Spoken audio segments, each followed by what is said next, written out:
Welcome back to Make Me a Fan. I'm the Jag. I'm Pete. And today is Make Me a Fan Classic. We're going to watch a throwback match, and this week, it's your turn, Encyclopedia. It is, and we've spent a ton of time singing the praises of America's Most Wanted. Oh, yeah. Greatest tag team of the 2000s. Wow, that's a bold statement. I mean, that's up there. Hey, I'm not disagreeing. So, I don't think I've heard you say that before. Yeah, so those guys, legends of the Yeah. 2000s, especially at TNA. Yeah. And so now we get to see what happens when they break up. Okay. And so Wow. what we're going to do is we're going to watch the match where America's Most Wanted has a 5-month build. After they break up, now they've 5 months, and now they're finally going to actually have it out in a Texas death match. Wow, it's like the Mega Powers explode, but the America's Most Wanted collapse? I don't know. Yeah. All right, so it's a Texas death match. match. Now, we saw a Texas death match with Mick Foley versus Vader.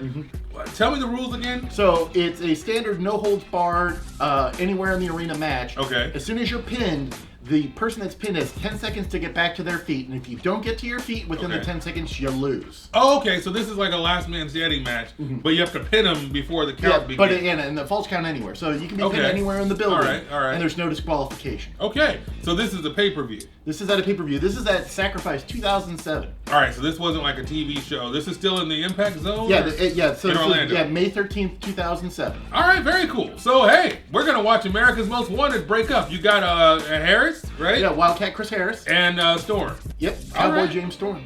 And they're going to explode. They're about to explode. All right, so we're going to watch it on Impact Plus. I'm going to put a link in the description. I'm going to pin a link to the match in the first comment, and then so you can press play. Because the Encyclopedia is going to press play when? Right about now. Okay, so this match was a little crazy. Absolutely. I mean, you got the best tag team in TNA history exploding. Now, before we get to the actual match, Yes. there are a couple things that kind of threw me for a loop. Yes, sir. All right, first and foremost, great to see Jackie. Absolutely, Miss Jackie. Jacqueline is awesome. What do they call her, the pride of Tennessee? Now, she's from Texas.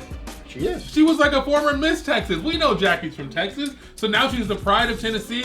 And then they put my girl in a Confederate cowboy hat. Man, if that doesn't rub you wrong, I think that may have been partially Miss Jackie's choice too. I'm sure nobody forced her to wear a freaking Confederate hat. But in this day and age, boy, that doesn't age well. no, exactly. Dude, That what does is it? not age well. This was 07? 07. And now it's 2020. Oh my God, Jackie, we still love you, but that hat, I don't know. And the pride of Tennessee, she's from Texas. But anyway, love seeing Jackie. Jackie's got great arms. Phenomenal arms, phenomenal shape. She could still probably wrestle today if she wanted to. No doubt. And whip everyone's ass. For real, and she was great. I think she's underrated. She was amazing. But then remember Pretty Mean Sisters, PMS? But anyway, then Gail Kim comes out to take care of Jackie, which was cool because we like Gail Kim as well. Absolutely. That was a cool thing. And bro, I don't know. People, if you have not seen this match, see this match. Now I'm going to talk about the match, if you don't mind. Yes. And I have to fast forward to a certain spot that made me say, All right. holy son of a biscuit. So Which wait. one? Yeah, I've got some notes. So Okay. Hit me with your notes. No. I want to hear where you're at with it. Okay, all right. When he does the slingshot, or I think Tanae called it a catapult, and he hits the table. Yes. And I saw him, now of course, we watch wrestling a little different. I see him under the table, and he's got his hands like this. So I'm like, is he blading? Or is he protecting himself? And then a whammo, you see him hit the table, and I'm like, okay, this is where he gets busted open, right? Yeah. But then I was like, yo, is this a hard way or is this a blade job? Because he had a significant line going across. If he bladed, he went deep and hard. If he didn't blade, that table hard ways his ass something fierce. So I'm sorry. Go ahead. No, I was gonna say, so that was a great sequence because it starts with a failed Rana. Yes. And to an elbow into a sharpshooter that Wildcat couldn't get it done, and James Storm, so instead of being able to fight out of it, it felt very realistic. Yes. Like, fine, I'm going to smack your head upside the table. Yes, and here's the best part. I'm watching this Hurricane Rana, right? I'm like, oh, here it comes. And he gives him like a European uppercut or whatever, and that's supposed to waffle him and make him, soften him up for the Hurricane Rana. But it still looked a little lackluster. It looked a little weak. But what about that chair shot before that, when he hit him with that chair shot? Yeah, there's some violence in this match. And everybody's bleeding. Oh my goodness. That catapult, A slingshot, I can always call it a slingshot. Yeah. Into the table was gnarly. Oh, for sure. And then the Eye of the Storm into the table. Yes! So he hit his finisher through the table. Harris kicked out. What was the finisher that Wildcat has? The catatonic. Yeah, onto the trash can. Yeah, that was pretty cool. And I think of the Simpsons episode where there's the where Homer has a trash can and he fixes everyone's spine. Oh. that did not happen in this match. No, it was gnarly. It looked great, though. And then here's the best part about it was at the end. Because, I don't know, I don't want to cut off. No. That's where we're at with Okay, they have a bottle, you know? And the bottle was a big part of the story because he busts with the bottle and pops his, messes his eye up and whatever. So they both somehow found a way to get a bottle and they're both going to smash. That was probably the best way to end it because they each kicked out of each other's finisher. Correct. They put dudes through tables. They smashed faces into tables. Everything. They tried to use handcuffs. I mean, it was everything. And it all goes back. It all circles back to the original sin. Yes, storytelling. The original sin. Yes. That's what I'm talking about. This finished strong because I'm like, yo, I don't know what else they can do to each other. And then the bottle comes out. And that's the only thing. That's the only thing left. And again, the circle comes all the way around. See, in the wrestling business, that's what we call a payoff. Oh, you don't say. Let's look at this. 5 months to get here. 5 years of being together. Yep. And it all ends with Wildcat Chris Harris smashing James Storm square on the top of the head for the 1, 2, 3, and he could not get up. And you know the best part? Well, there's two best parts of that sequence, of that ending, okay?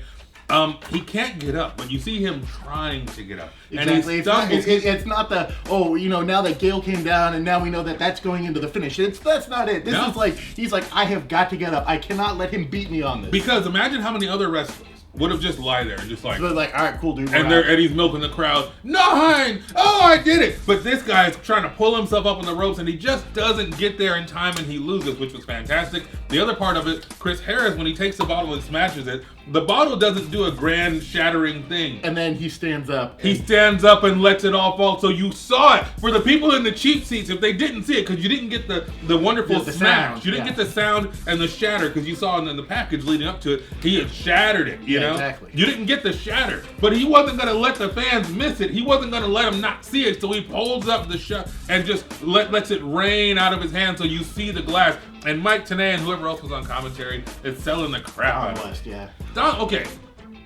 Sidebar. Yeah. There was no heel commentator. No, there was no Jesse the Body. They were just both like play-by-play. It doesn't need to because that was the magic of TNA. Okay. That was done with Mike Tenay. That's what made that so. There's times when both would heel and you would know it, but it would seem a little out of character. But all right. it works in a different way, and that was the magic of TNA. Hey, I noticed that kind of threw me off. I was like, wait. They're both like just calling it. They're not.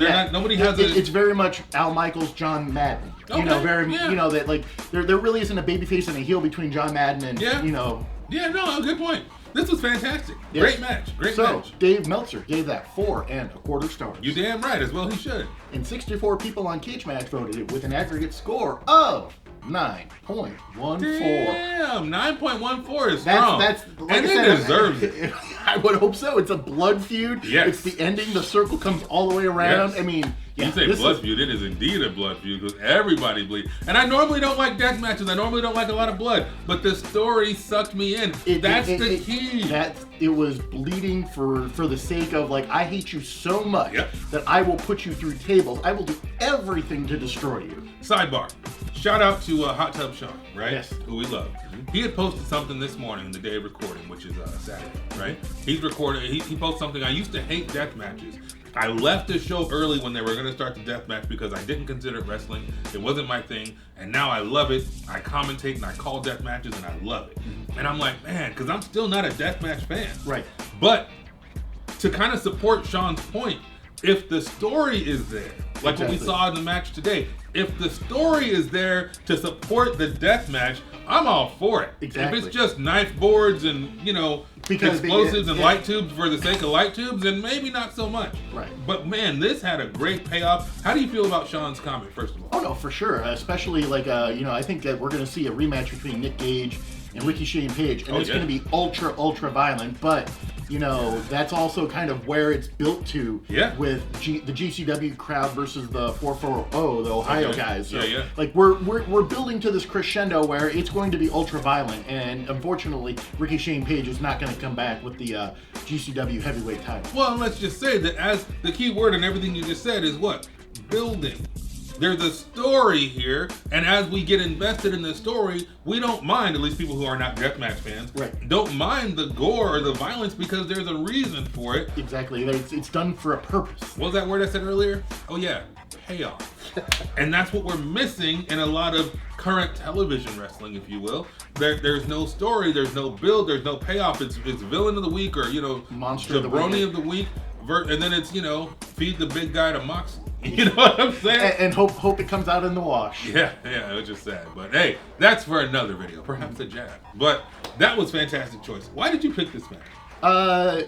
We had spent a lot of time, like I said in the intro, that we've seen a lot of America's Most Wanted matches, and I wanted to show that these guys end up breaking up, and they have a great blow-off with that. Now Storm's in the NWA, right? Yeah. Where's Chris Harris? He is not wrestling currently.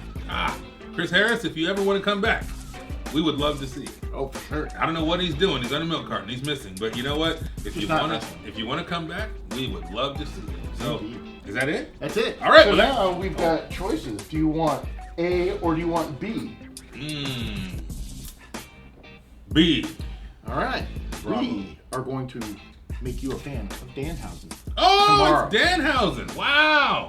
Okay, we'll talk about Danhausen tomorrow. Yes. Thank you for watching Make Me a Fan. We hope you enjoyed this episode. Make sure you hit the subscribe button down below. Ring the bell so you're notified each and every day of a new episode. They all come out at what time, Pete? 9 a.m. Pacific, 12 noon Eastern. You damn right. And so come back tomorrow morning at 9, and I guess that's it. So we will see you tomorrow.